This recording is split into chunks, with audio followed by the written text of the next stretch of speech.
again with another video, and this time a little bit more of a ramble. Do you remember computer clubs in the early days of computing? Now, the reason I was thinking of that is I was busy tidying up my books and so forth, and I came across some of those very old computer club magazines and pamphlets and so forth, and it got me thinking back to the days when I belonged to a computer club. So just some history. I first got interested in computers when I must have been about 13, 14 years old, somewhere around there, so just starting high school. And the reason for that is having a look at magazines. I mean, most of us will know that back in those days there was no internet, there was no online, there was nothing like that. So all your information either came from magazines or from your friends. That's it. I don't recall anything being on TV around computers. I know at a later stage there was some computer dedicated shows that came out, but not in the early days. And the reason I became involved or became interested in computer magazines was because I used to collect comics. So I used to go to the newsagents and go and collect my comics that used to come through, and while there, sit there and read through the magazines. And then you'd pick up a computer magazine, and then you'd pick up another computer magazine. And eventually I subscribed to the South African computer magazine. I used to get that every month, and Sinclair User at a later stage. But going through the magazines was the only way you got any sort of information. And my first computer that I purchased was a Spectra Video 328. I had it for a little while, but lack of games, there just was no software for it at all. And you know, you got tired of playing the same two games that came with it, Armored Assault or Spectra. That's it. That's it. Loved the computer, loved the keyboard, loved everything around it, but there were no games. Nothing was available. And the games that you could purchase on ROM and stuff like that were just simply too expensive back then. So I ended up getting a Spectrum 48K. And this was around about the same sort of time that my school, or my high school, purchased their very first computers. And guess what? They were Spectrums. They purchased two Spectrum 48Ks. Could have been 16Ks for all I know.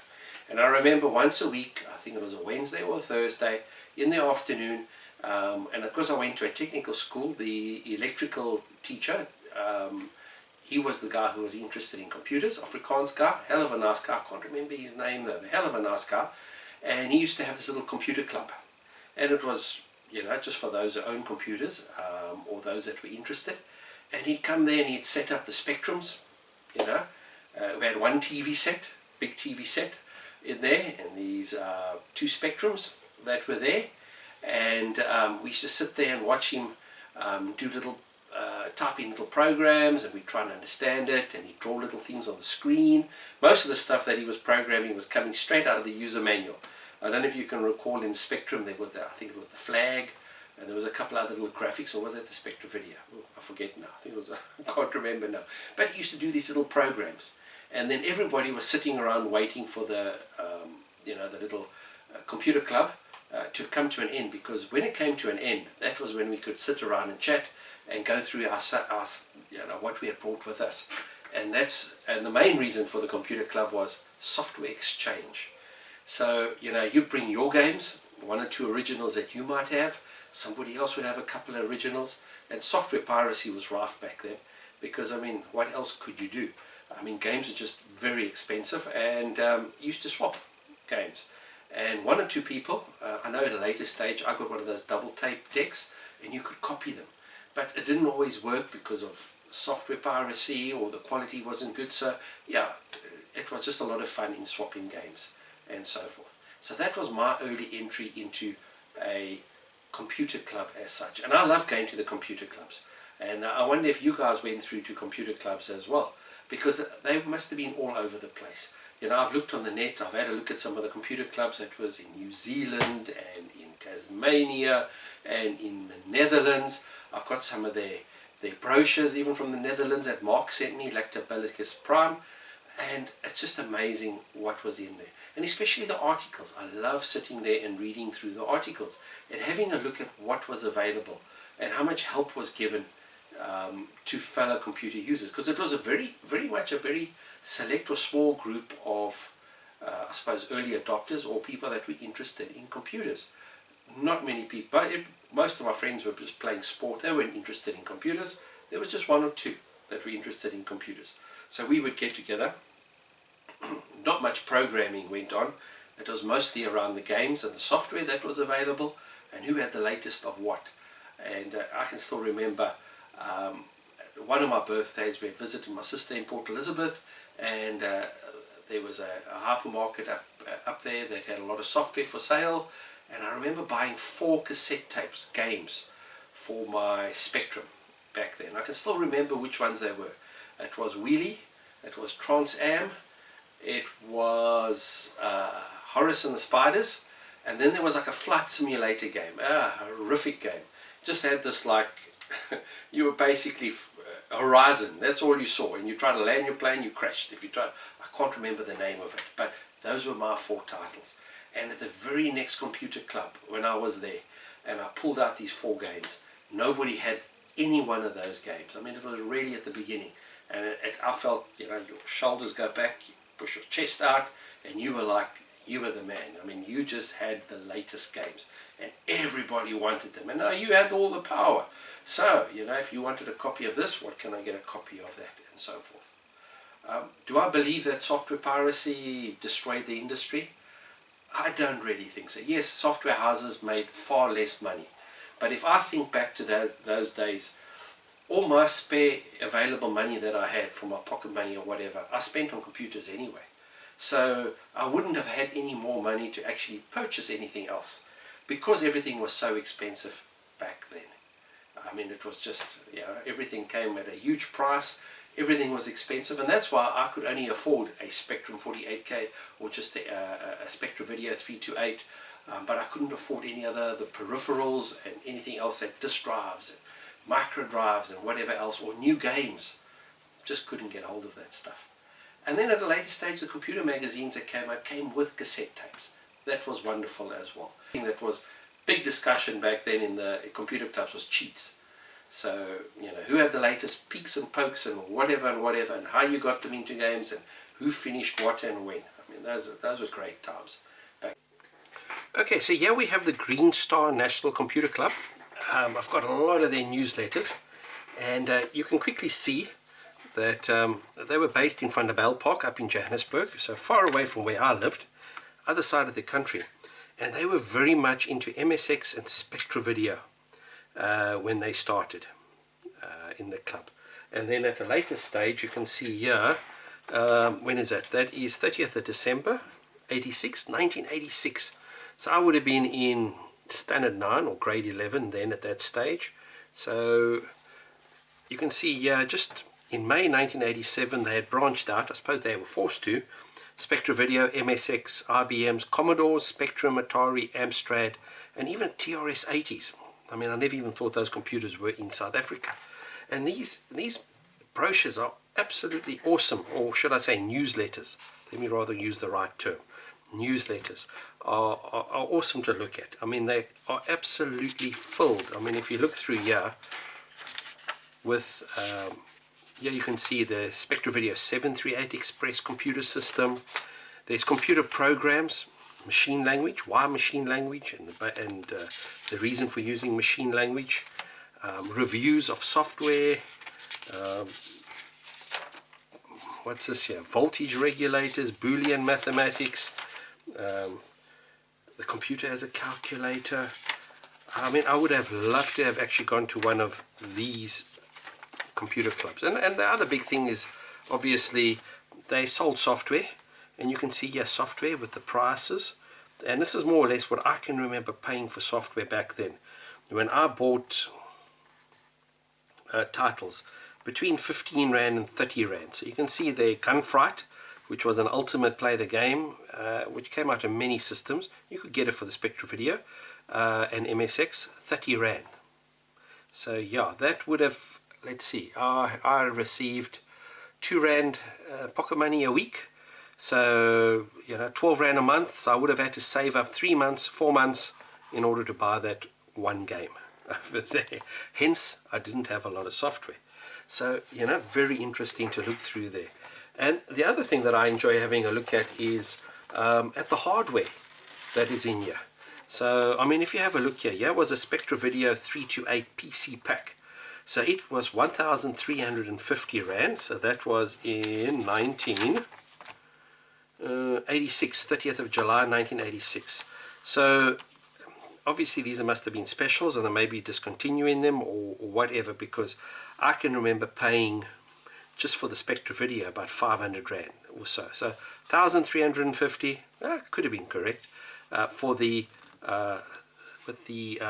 Spectra Video Professional system. Came with a 1 month only, came with a SV605B double-sided, double-density 2-drive expander with interfaces, software, everything, for 1,350 Rand. Brand new out the box. What else here? Okay, those are printers and so forth. And let's just page through one or two of them over here. Software Bonanza. So this is the August one. Creative Computing. There's the 328. So in the early days of the Green Star National Computer Club, definitely on the Spectra videos. Software Library. Now I can remember now. This is the library that I remember. I remember playing Telly Bunny and Tetra Horror and Old Mac Farmer and so forth. Very few games that were available for the Spectra Video, which was unfortunate because it was absolutely an awesome machine, but just not popular enough. And I think it was because of price. That's why Spectrums were so popular, and the Commodores. Input devices, and obviously these newsletters are quite old. So what's this here? New color Beltel software available for your Spectra Video and MSX. Boolean algebra for the computer logic, and obviously basic programs. And this is only, what is this here? High-low for the MSX by Cliff Walters. I'd love to, I did a search on the internet to see if some of these listings are actually available, and I couldn't find any. Dual format, because I mean, to type these things in takes forever. Here's a program called Planet X by Casper Ryan. Only uses 5 kilobytes. Some more programs for the Spectra Video. So definitely in the early days, this particular club was Spectra Video orientated. Let's look at one of their later ones, which was May 1987. And once again, just one massive listing over here for you to type in. This is a development program which you can alter to suit your own requirements. I don't have the patience to type that all in. Software reviews. Arkanoid, Batman, Donkey Kong. More Boolean algebra for the computer logic. So there were some real propeller heads at this computer club. I don't know how long this club lasted. I have absolutely no idea, but it definitely looks like it must have been quite a big club based in the Johannesburg area, covering lots of systems, as I mentioned. More programs, and more programs. So that was the Green Star Club. And then Mark had sent me this. This is a computer club, Spectra Video Computer Club, so specifically for the Spectra Video. That was in the Netherlands. That's in Dutch. So seeing as I'm bilingual and I can read and speak Afrikaans, a lot of it does make sense to me. I can sort of make sense of what's happening here. I have gone through some of it. I've actually borrowed some of the basic programming from here. I'm sure the original authors wouldn't mind, as I've been trying to write my own little game in Spectra Video. But still amazing, absolutely amazing. Just Right Junior, I've got that ROM. More programs and more programs and more programs. So I'm sure there must have been, and this was in the Netherlands. Yeah.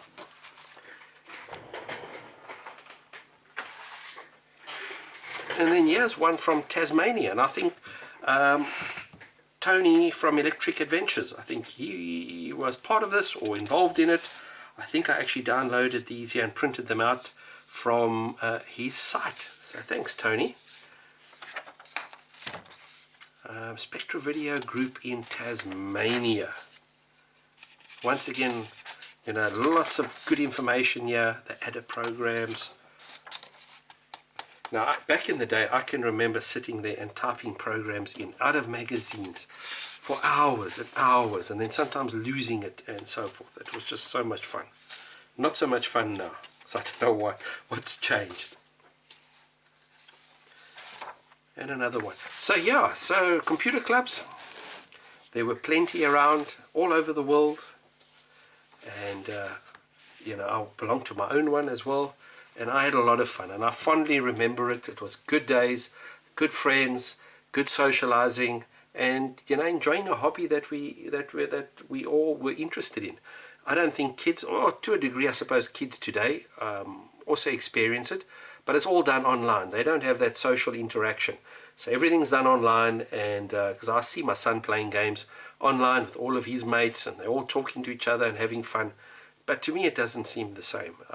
So I think we were very privileged back then to have been brought into the computer era in the late 80s, and got to enjoy what these early computers brought to us, and hence the great nostalgia that goes with them, and that's why I collect them to this day. So guys, I hope you enjoyed that, and a walk back down memory lane regarding computer clubs. Leave messages down in the comments if you belong to a computer club back in the day, in your early teens and so forth, and what your experiences were, because I had a lot of fun and I really enjoyed it. So guys, cheers from me, and remember, keep it retro.